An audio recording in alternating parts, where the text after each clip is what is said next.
Welcome everybody to AFIRM's PFAS guidance webinar. We're going to give folks a little bit more time to file in here, get situated.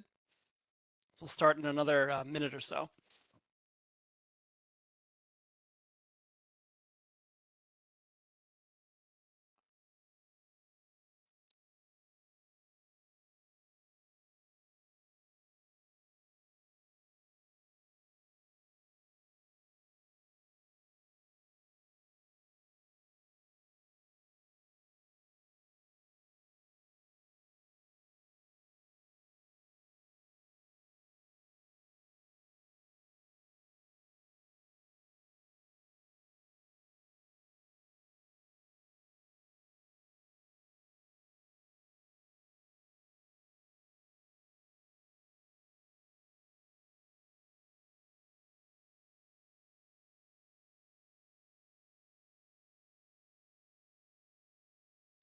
Okay, well, we still have folks filing in. Welcome everybody. My name is Nate Sponsler, director of the AFIRM group. In my current position now for 7 years, and prior to that, I worked for Gap for 9 years and was an AFIRM member during that time. I'm an attorney by training, and I guess a bit of a quasi-chemist with supply chain management experience. So today we're going to take you through the PFAS phase-out guidance that AFIRM published earlier this year.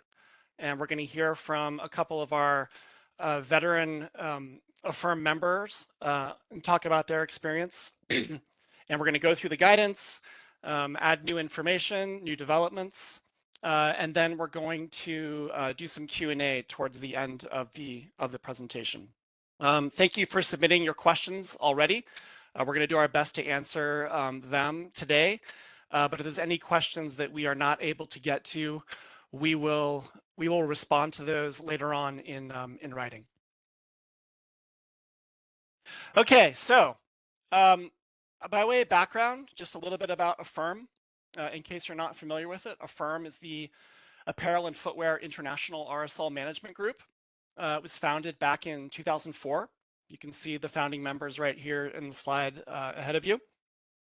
And AFIRM is really, it's a member-driven collaboration. It was founded by members. The work is done by members.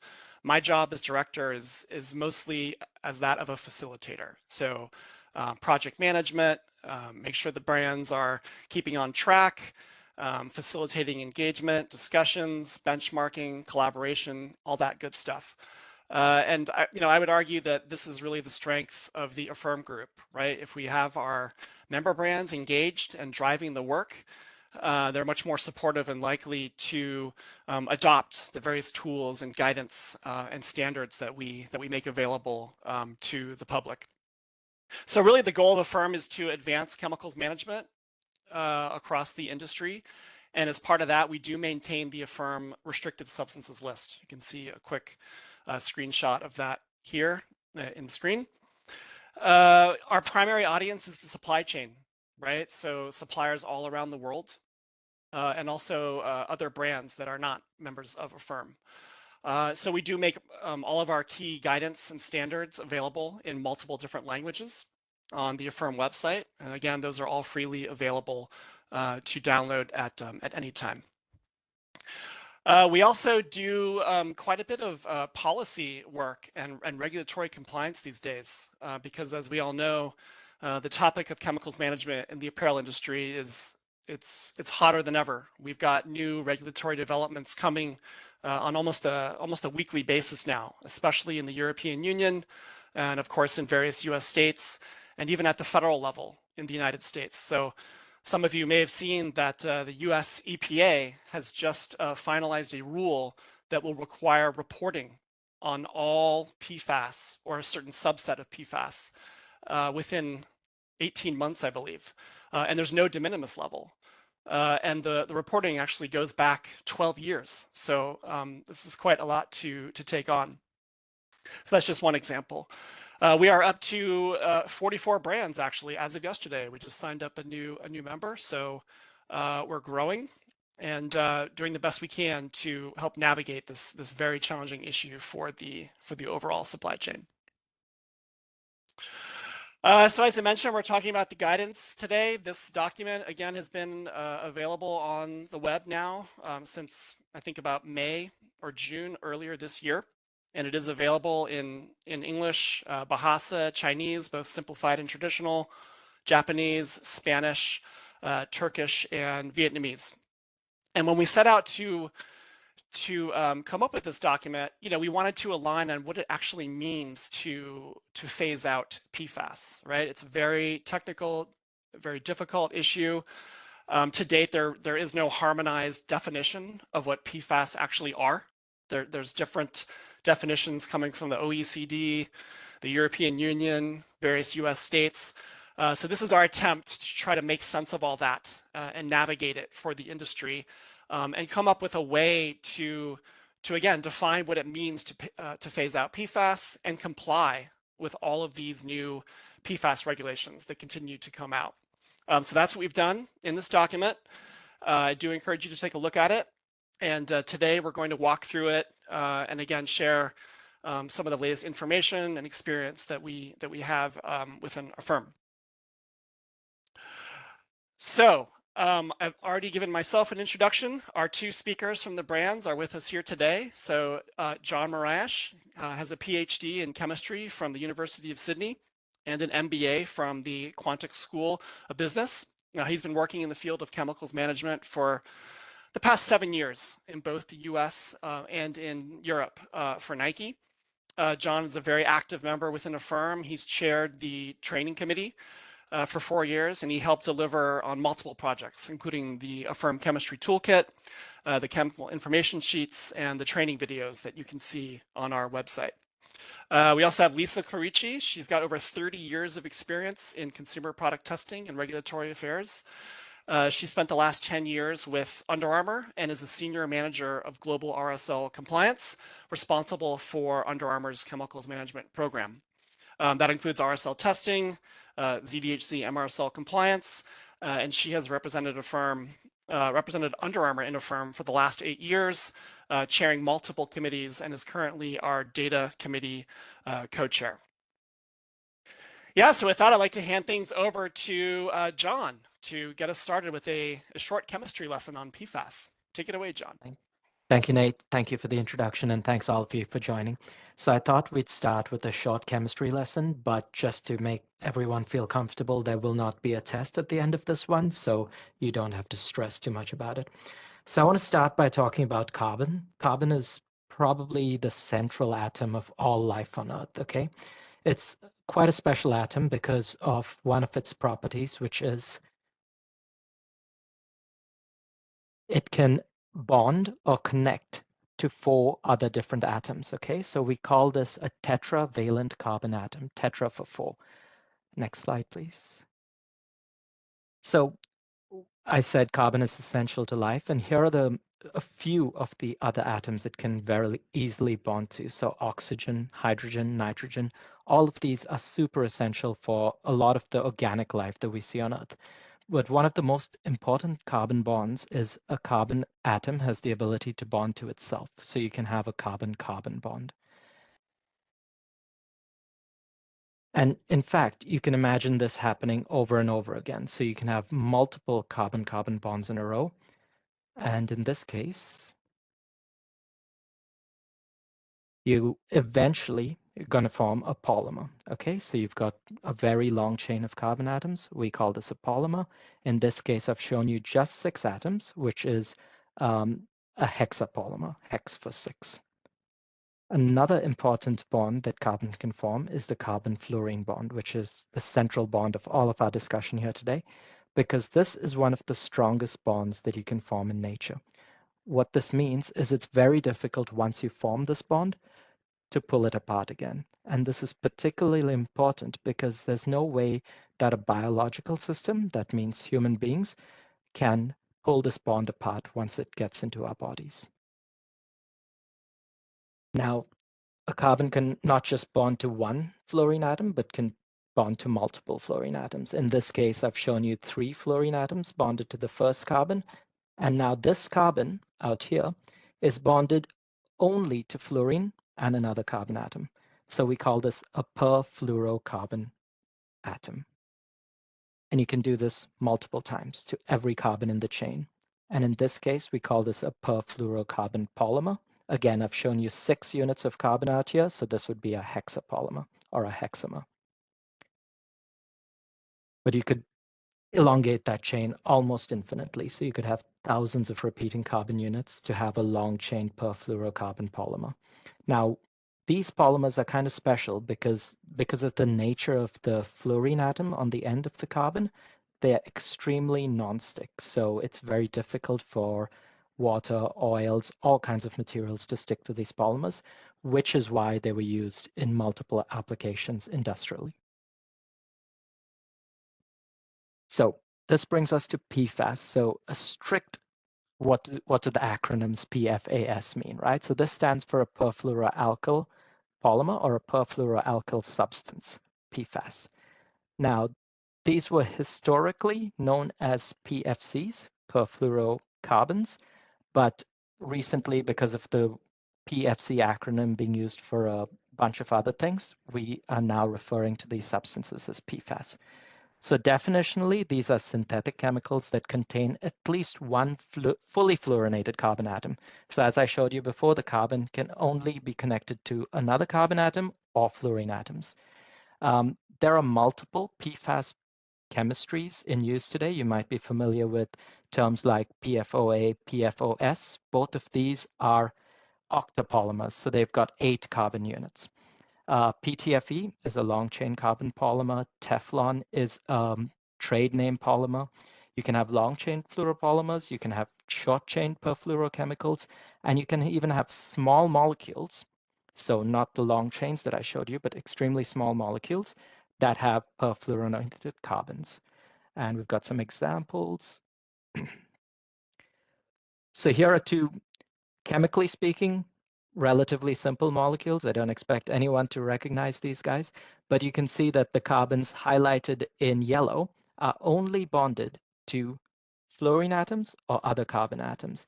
And in fact, there are this carbon fluorine bond or a perfluorinated carbon is a very common bond in, for example, medicinal chemistry. So there are antidepressant drugs, there are drugs that help you to control your statins that contain these bonds. But regardless of this, they are lumped in together with the perfluorinated polymers that I showed you earlier. And all of these together, so roughly 10,000 different fluorine-based compounds, are known as PFAS. And John, if I could just jump in here, I mean, with some of the latest definitions we're seeing, for instance, in California and New York and other states, I mean, per and polyfluoral alkyl substances technically isn't even the correct nomenclature for what we're restricting now. And we'll talk about this shortly, but really we're just looking at organofluorine altogether, carbon-fluorine bonds. So in some ways that makes this easier for testing, but it also makes the definition quite broad in scope and is now capturing all kinds of chemicals that were never historically considered PFAS. So I thought I would just point that out. Cool. Thanks, Nate. And we'll talk about testing later, Yep. as Lisa will cover. But let's go to why PFASs are being regulated and increasingly banned. So a lot of PFAS, predominantly the polymeric PFAS that I showed you earlier, have been found to cause long-term health effects, depending on how long you were exposed to the PFAS or the concentration that you were exposed to. It's important to note that this exposure can happen at very low levels, okay? And remember, I said that there's no way for a biological system, so a human body, to digest and break down that carbon-fluorine bond, so it accumulates in a organic system. This is why they're known as forever chemicals, because they're persistent and they accumulate in biological systems, so bioaccumulative. Um, because of the method for which these are typically ingested, we saw primarily restrictions being enacted for drinking water or for food contact materials. In this case, you don't want to be ingesting the PFAS because once it gets into your body, it's impossible for your body to get rid of it. So recently, I would say in the last 10 or so years, there's been a lot of increasing consumer awareness about the health effects of PFAS. And films like Dark Water have really drawn a light to it in a layman's term, right? So it's not just chemical people that are aware of the issues, but the larger public. And this is leading to a lot of regulations. You will see recently there's PFAS-free cookware is something that advertisers would like you to know about their products because there is an awareness that PFAS is not healthy for human beings anymore, and there is a definite need to move away from it, especially in food contact materials. Let's talk a little bit about the legislation and where it's at the moment and what's coming down the pipe. So the first piece of legislation that started to restrict or ban PFAS or octofluorines, so these are the 8 units of polymers, was actually in New Zealand where they banned PFOA and PFOS.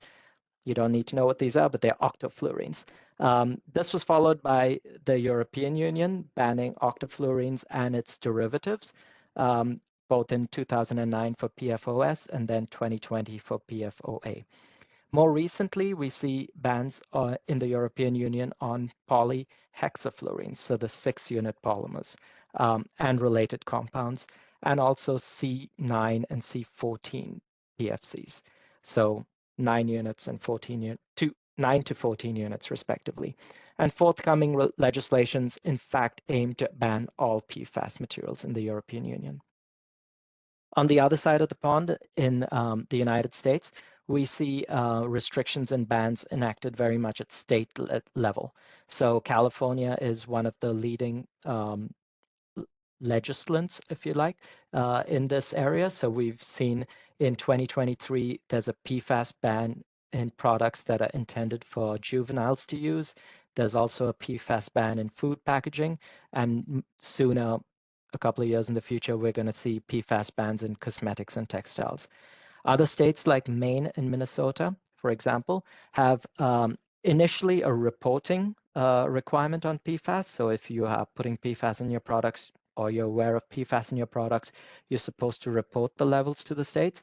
And eventually, over the next few years, it'll be an eventual removal of PFAS that's required of manufacturers. Vermont and Colorado also have prohibition on PFAS, but only in certain consumer products, so the scope is narrower. New York has a PFAS restriction in food packaging. Again, this makes sense because food packaging is in food contact. It's also got an upcoming ban in apparel. And then Maryland has banned 13 PFAS chemicals in cosmetics. So you can see very much from the dates that I've put up there next to the legislation that the pace of the legislation is increasing. And let's have a look at the trends that we see in this legislation. So very much we saw earlier laws were specific to either the octa or the hexafluorinated PFAS chemicals, but now we're seeing the trend is towards all PFAS chemicals. We also see previously there were specific uses or product categories, for example, food contact materials or juvenile products or drinking water, but now the trend is very much to move towards all products. I spoke a little bit about the reporting requirements, and Nate also mentioned this at the start of the webinar. That was something that states had enacted previously, but now they're more and more moving towards outright bans of the substance. And then finally, we used to see concentration limits. So, you could have PFAS in your product as long as it didn't exceed a certain threshold, or you could have exposure limits where as long as you're not exposing the consumer to a certain level of PFAS, you were within the law. But now the latest pieces of legislation are moving more towards no intentionally added PFAS or even increasingly no detectable presence of PFAS. And that detectable presence is a key phrase because that comes back to how do we test for these substances and how do you know whether these are products or not. And with that, I'll hand that over to Lisa to follow up. Thanks, John, for the chemistry lesson and the overview of the regulatory landscape. There's a couple ways that PFAS can be found in products, whether it's intentionally used or contamination. For the intentional use, the most common way that PFAS has been used in certainly apparel and footwear is as a durable water repellent, or DWR. But that's not the only use for it. So, you know, if suppliers are thinking, I don't use DWR, I'm fine, I would recommend, and AFIRM certainly recommending, to look again and at all your materials. So things like coatings and paints can certainly contain them. Just recently in the media, a trim supplier, a zipper supplier, announced that they found PFAS in the coatings of their zippers, and are working now to replace that coating with something that does not contain PFAS. So it can be in a lot of different places. Labels, content and care labels, can also contain PFAS. If you think about it, you need something that's very durable and needs to be, you know, washed frequently in apparel. So you want a durable label. So, you know, check something like that. PTFE, there is no exemption under any of the current regulations for PTFE. It is absolutely a PFAS, and would need to be replaced with something else.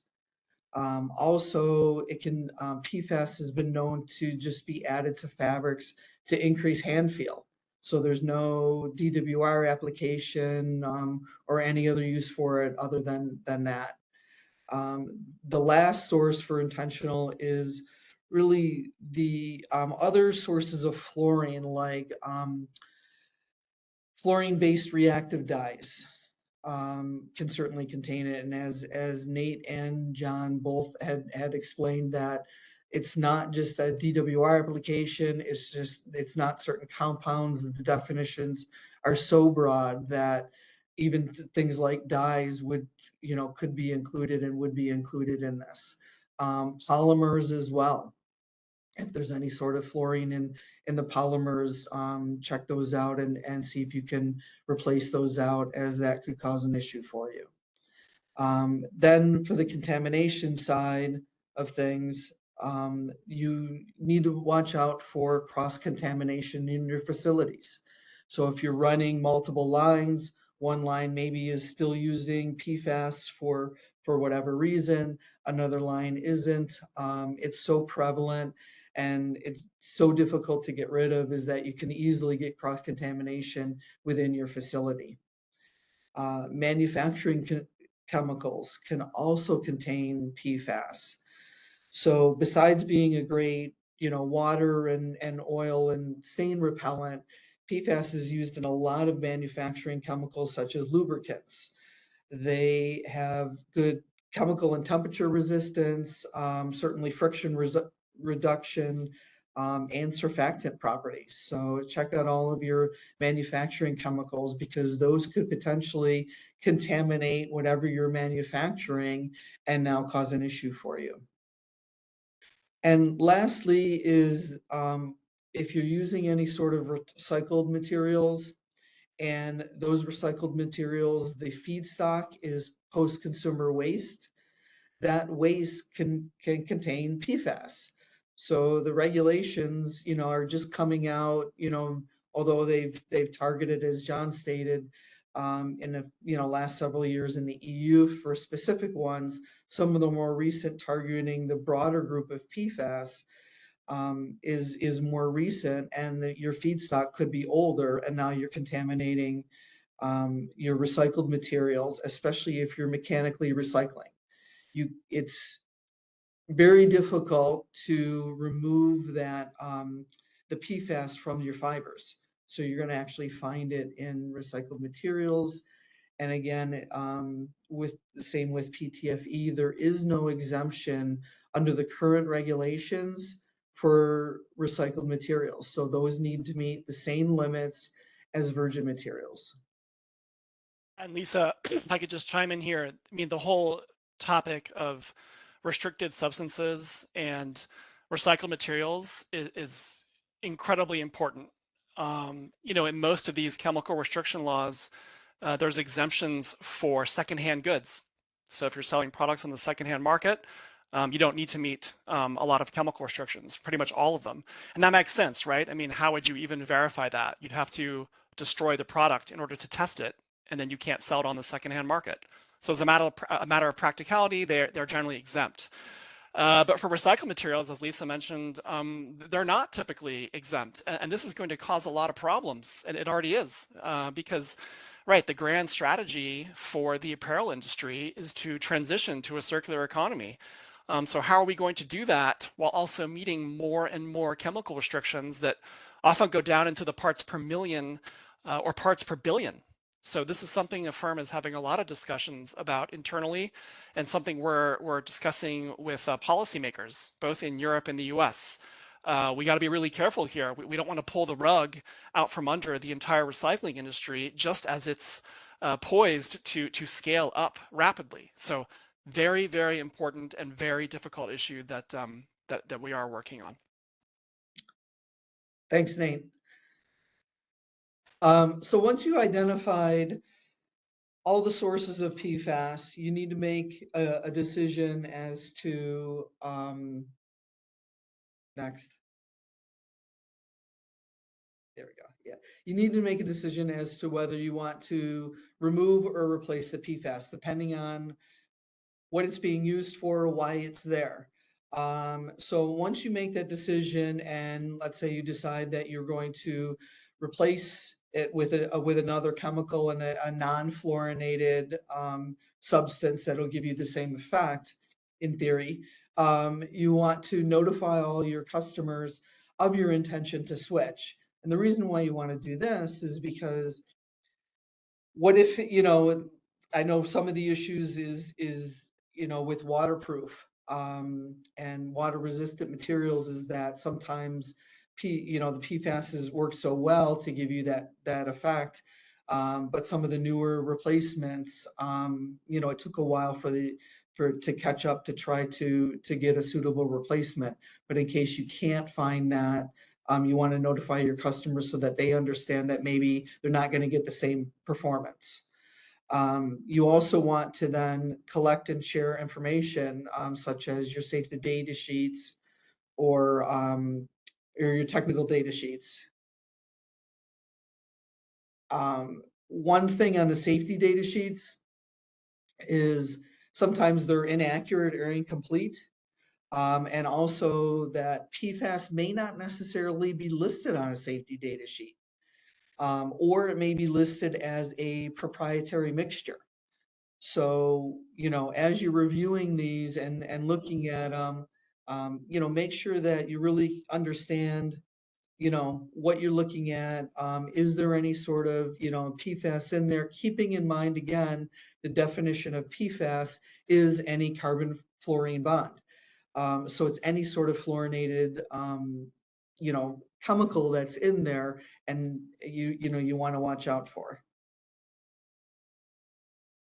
Then once you do all that, you still want to confirm with your suppliers that their chemical formulations do not contain any PFAS. So with this, I would say that, trust but verify. You need to, trust the information that they're providing you, but maybe potentially do a little bit of verification on your own. And with that, then would come to testing materials. Understand the difference in the test methods. I'll go through that in a little bit. But, also understand that, what you're asking for, if the supplier has their own test report, for example, review that and look to see what they've actually tested for. If it's just PFOA and PFOS, that was fine, a few years ago. It's not okay now.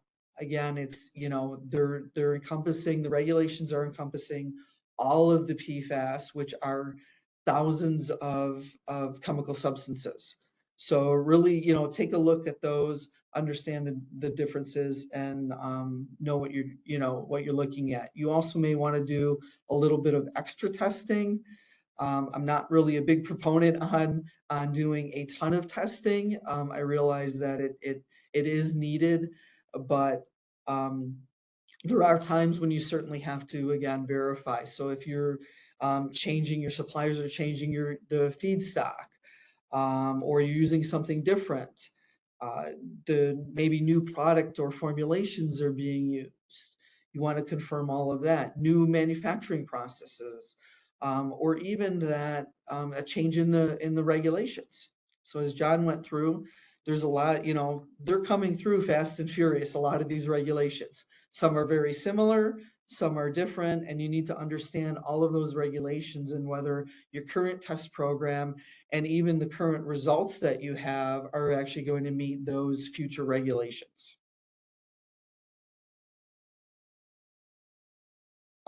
Now we'll go through the two testing approaches that these are in the guidance document, and to understand what AFIRM is recommending. The first is a total fluorine. This is really just a screening method. It can't distinguish between organic and inorganic fluorine. So you're going to be getting any sort of fluorine that's in there. You should be detecting it using this total fluorine method. You also can identify the specific fluorine compounds that are present. So if you're looking for specific CAS numbers, or certain other compounds, you're not going to actually find that in there. Because all you're seeing again is the total fluorine. And then also you can't assume that the fluorine detected is just the result of PFAS. There are actually inorganic fluorine chemicals that can be used in the manufacturing process. So taking you back to the California regulation, which is calling for total organic fluorine. When you're doing the total fluorine, you're actually catching the inorganic and organic. And you would need to understand that, okay, I'm using some inorganic and how to separate those out.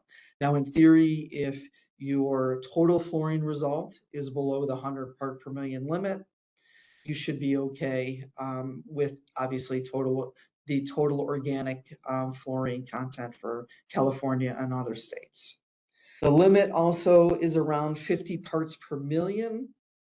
This is the achievable limit throughout the global lab network. Some labs you may speak to, and they're going to be able to say, I can achieve lower than that. That's great. But typically throughout the entire global network, you're going to see around 50 parts per million. And lastly, this doesn't demonstrate compliance to all regulatory requirements. There's the US requirements, as John was saying, and then there's European requirements that are really just more specific to certain CAS numbers and certain specific PFAS compounds. So with that, then you would then need to go to the next testing approach, which is your organic solvent extraction. This is more of a quantitative analysis. Unfortunately, it also has some drawbacks to it, where there's not a lot of reference standards that are available. Again, there's thousands of PFAS compounds, and the reference standards really haven't caught up. So the labs use the reference standards that they have. Some of the analytical equipment can go a little bit further, but just understand that there's not a reference standard for everything out there. And with that, then too, the list of target analytes could potentially differ between labs. Depending on what country you're testing in, some of these reference standards actually may not be available to all countries, and it may be more difficult to actually try to import those into the country. So the analytes might actually be different depending on what lab you're testing in. This test method does have a lower detection limit. You're in the part per billion level, which is great. And it also does it's a harmonized method, so it will demonstrate compliance again to the at least to the European regulations, and not so much the US. So you will need actually both of these, which I'll go through on the next slide, to actually confirm if you're looking for global compliance. Yep. You actually need to do both tests. So you start by doing the total fluorine testing. If you're below your reporting limit, you can then go to method 2, which is your organic solvent extraction. And, again, running both of these tests together will show that you're complying with both US and Europe regulations. I won't go through the entire flow chart. This flow chart is in the guidance document, and we'll show you how to handle if you're actually above your reporting limit, typically 50 parts per million, but below the 100 parts per million level, or if you're greater than 100 parts per million level, and what to do. And following this, again, should be able to conform to all regular or all global requirements. You do want to check with your specific brands and what their requirements are, because some brands will have, potentially some different requirements than others. Yeah, and Lisa, if I could just add, I mean, I think the hope in the long run is that we could just rely on method 1, a total organic fluorine test, but we're not there yet. I think we need more information. I think previously there was a correlation between total organic fluorine and some of the restrictions in Europe. So if you were passing total organic fluorine, you wouldn't have to test for the additional EU chemicals. But Europe keeps adding more and more subclasses of PFAS. So we can't say with confidence that a total organic fluorine test can comply with all requirements. We need more time, more testing experience, more data. But again, the hope is that we can simplify this and knock it out with one method over time. And lastly is, what alternatives are out there? AFIRM does not specify specific alternatives, because again, that it will depend on what you're using PFAS for, what your application is, what you're looking to do. But the guidance document does give you some places to go to. There's Blue Sign, there's the Green Screen certified standards, OCATEX, of course, and then ZDHC. So you can check those out, look at, and see if you can find alternatives for whatever your application is. And with that, I'll turn it over to Nate for some Q&A and to wrap things up. Great. Thank you, Lisa. Thank you, John. So during the registration process, we did give an opportunity for folks to submit some questions that we'll try to answer here today. We've tried to consolidate them because there was some redundancy. But any questions that we're not able to get to today, we are planning to send out a written version of the questions and answers later on to all participants. So I'll just start here and pass them over to our speakers and answer a few of them myself. First question is, how can we make sure that the chemical manufacturer is disclosing the right CAS numbers or the complete composition of a chemical formulation in the SDS? Of course, testing of every chemical is not workable in manufacturing facilities. John, you want to take that one? Yeah, thanks, Nate. And that's a good question, because not every chemical that's in a formulation has to be listed in the SDS. So in this case, something that we suggest is you could use a third-party SDS review service to review the incoming formulation, so that they can give you some clarity on whether a PFAS chemistry is present in the formulation or not. Great, thank you. Next question. Is a total fluorine test required before PFAS testing? If total fluorine is not detected, is there any need to proceed to specific compound testing? And this is something that I just sort of touched on, but I'll hand it over to Lisa to say more about that. Yeah. Yes, at this time, like you said, Nate, is we don't have enough information and enough testing data to really correlate both of those and to ensure that if you just do a total fluorine test, that you'll actually comply with with some of the other regulations for the specific PFAS. The reason right now is that your limit for California is 100 parts per million, or will be come 2025. And some of the limits in the European regulations are actually much lower. So until we get more data and start to correlate that data, right now we're recommending to actually perform both tests. Yeah, and I can add, the pending proposal in Europe that John mentioned briefly goes after all of this. There's a 50 ppm proposed limit on total fluorine.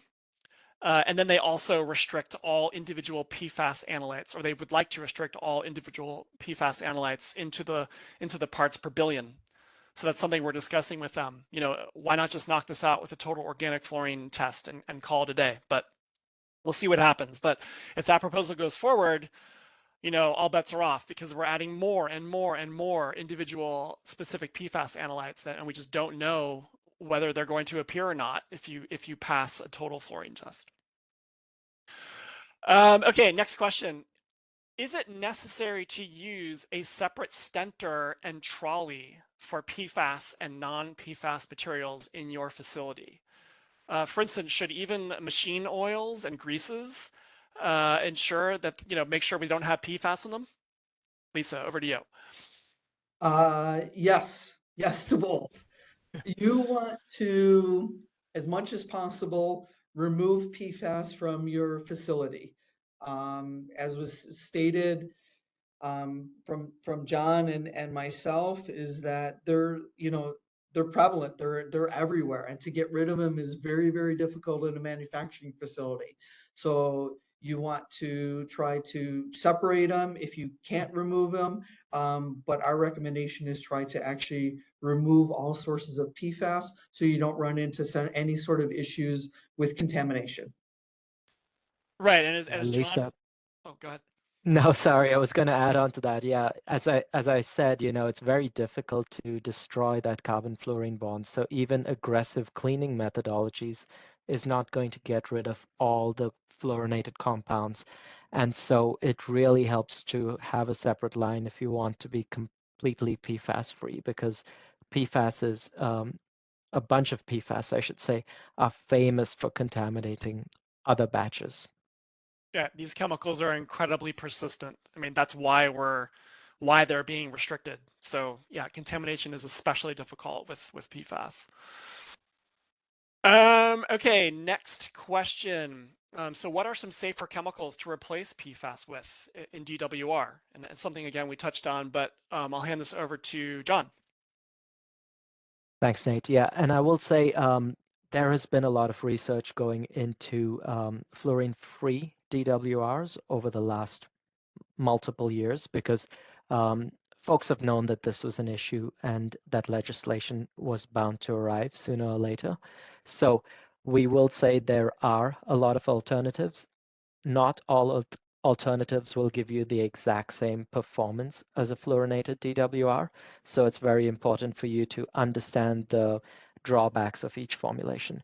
We have some guidance as to where to look in the PFAS phase-out guidance, but as a firm, we cannot, nominate one alternative or multiple alternatives. But I would very much point you to the guidance sheet, which is available in multiple languages, at very much, at least as a starting point, to dig further into this question.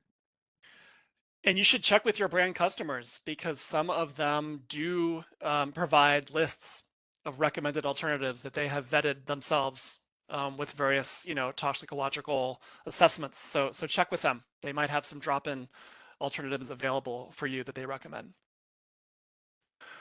Next question. How will this restriction affect leather and textiles used in footwear, bags, and belts? The answer to that is pretty simple. They're all within scope.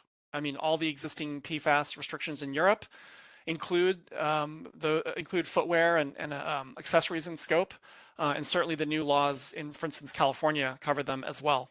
So it's across all materials, it's across all products. Basically, if you're within the scope of the RSL, you're going to have to deal with PFAS. So I encourage you to look at what AFIRM has published in the RSL and also the guidance again. Okay. Does AFIRM have any plans to include a hydrolysis method for targeted PFAS analysis in order to capture newly regulated PFAS from side chain fluorinated polymers? Lisa, maybe I'll hand this one over to you. Okay. We do work, so in AFIRM, we work with our lab tech, which is our lab technical advisory committee, and they recommend the most commonly used and best methods out there. And that's what we have in the guidance document. Now, if they, find other methods that are more suitable or can be added, we will certainly add them in there. But we're also looking at not only what's possible amongst all of the lab network. So, everybody needs to keep in mind that maybe a certain lab can do better testing than another one, but we try to recommend test methods that are more common and used throughout the lab network. Thank you. Okay, next question. As you know, there is no test to distinguish between organic and inorganic fluorine at this time. So if fluorine is detected in the total fluorine test, but the respective PFAS is not detected with the organic solvent extraction test, can we assume that this is compliant or not compliant with state laws such as California? So I can take that. If you're failing for total organic fluorine, that's a failure on its face right there. Again, remember the definitional issues here. What California and other states are restricting now is organofluorine, full stop. And I would also say, as Lisa mentioned, an organic solvent extraction test doesn't necessarily get at all PFAS, right? There's polymeric PFAS that may not come out in an extraction test. So that is why we do have the total fluorine / total organic fluorine test included.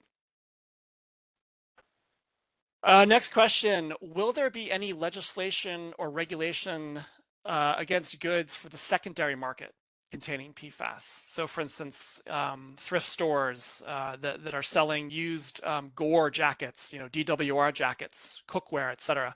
So, we touched on this earlier in the webinar. Secondhand goods are exempt from these chemical restrictions almost universally across the board. And that is, as a matter of practicality, right? If we're restricting chemicals in secondhand goods, how would you ever verify that? You'd have to go and test them, and in the process of testing them, you destroy the garments. So it wouldn't work. It's not feasible. But of course, when we're talking about recycled goods that are sort of reconstituted using textiles that have been regenerated, a lot of chemical restrictions do apply to recycled garments. So, it's a little bit of a contradiction or paradox here. Why is it that we can sell secondhand goods on the market that fail chemical restriction limits, but we can't sell recycled garments that meet chemical restriction limits? And if you want to take it a step further, what about the garments that we're all wearing right now?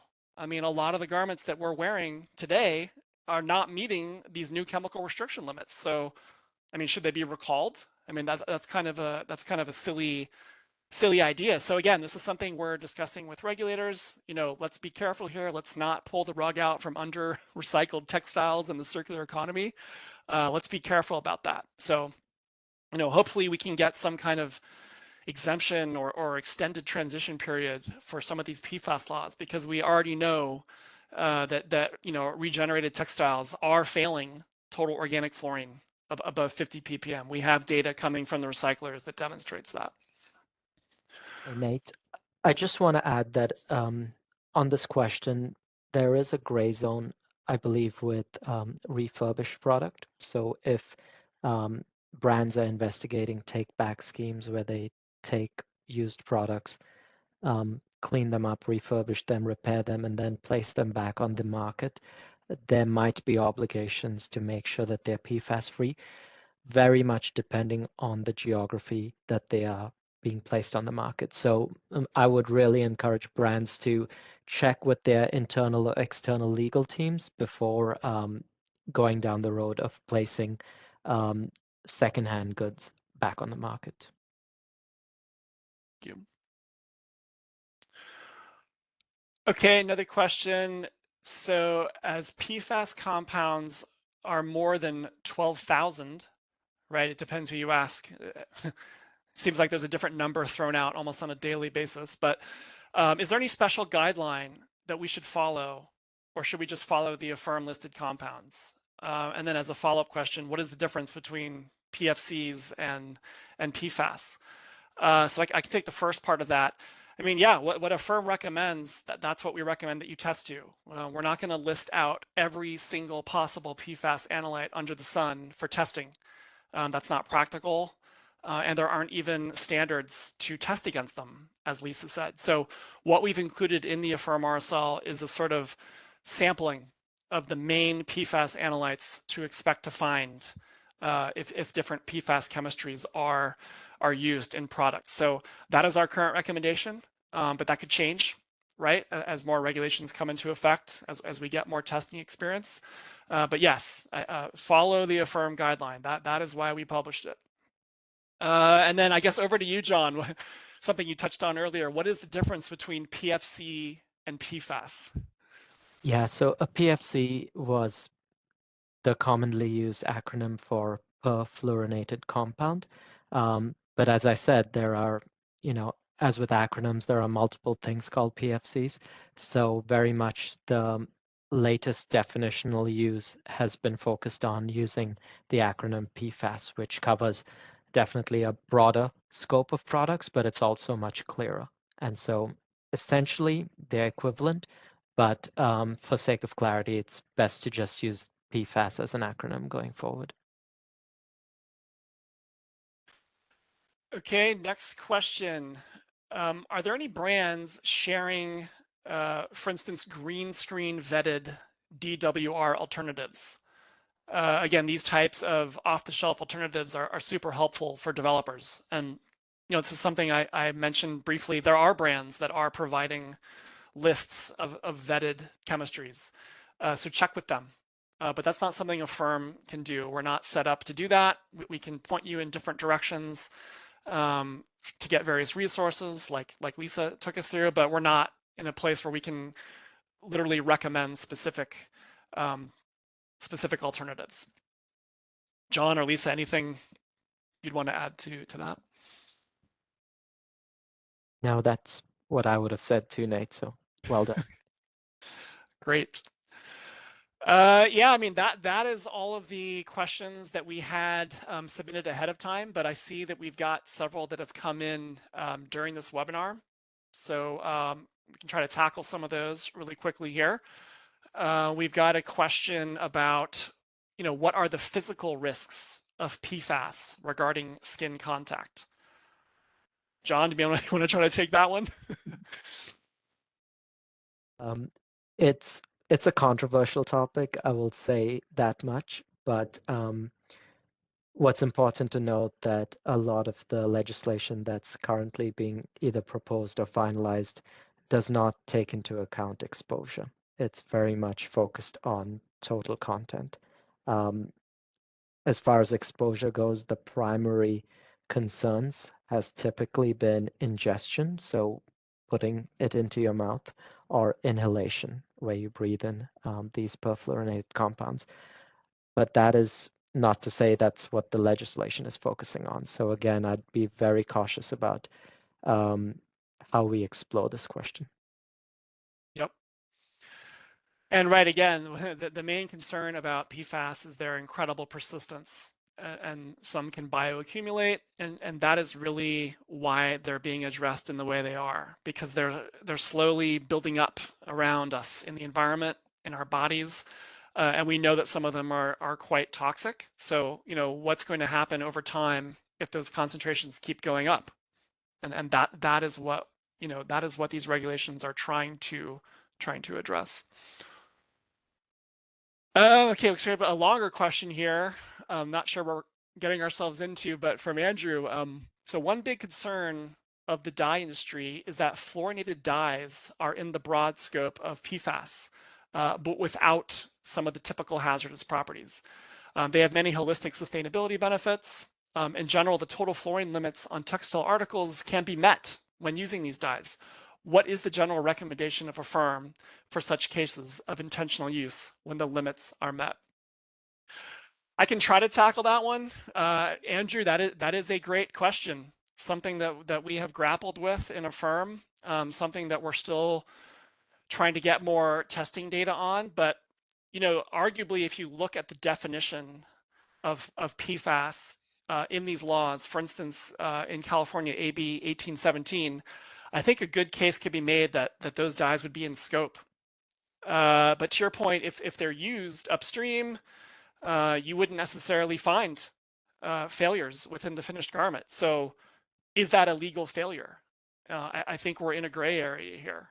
I don't think regulators in California, for instance, are going to know what is being used upstream if it's not failing on the finished product. So I don't know if that really helps, but it is a very difficult topic. It's a gray area. I guess it's a defect in some of this legislation. Lisa or John, anything to add to that one? Yeah, I was just going to say that, until there starts to be some enforcement and we start to understand how they're enforcing and what's going on, yeah, we really don't know. Like you said, it right now it's technically in scope, but we can see how it, if they're enforcing and considering that. Same thing with some of the inorganic, if they're just doing, a total fluorine and not doing the extra step to do the organic side of it, are they going to consider that, and how do brands or manufacturers kind of combat that? Yeah, it's a great question. There's a series of other questions here that start to get quite technical. So I'll hold off on answering those now. But again, we will submit a written version of these with some answers. Maybe we have time for maybe one or two more. Okay, from Washington. Secondhand goods are not exempt in Washington. There's some clarification in the regulation. I can send you a link. That would be great, Camille, if you can send that. I actually was looking at some of the Washington regulations earlier, and there did appear to be an exemption, but it was limited in scope. So yeah, please send that over.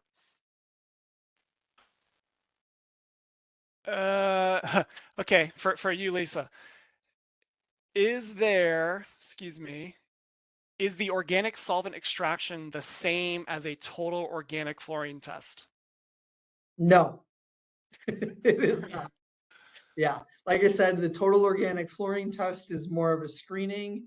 The extraction goes a step further, uses much more sophisticated instrumentation, longer process, and so on. So they are two completely different tests. And again, we recommend doing them both so that you comply with all global regulations. Thank you. Well, okay, I think that's a wrap. Again, thank you for these questions. We will again, we'll send out answers later on in written format. But yeah, I'd like to thank John and thank you, Lisa, for joining us today and sharing your experience and wisdom. And again, please feel free to reach out to AFIRM anytime if you have questions. You can access the submission field via email, or sorry, at the website. You can submit questions via email that we will respond to in due time. We're very responsive as an organization. We do value your input, and we acknowledge this is a very difficult topic. It's difficult for all of us, and it's changing. It's very dynamic. So yeah, with that, I'd like to wrap things up and thank all of you for joining us, and we'll catch up with you on a future AFIRM webinar. Thanks, everybody.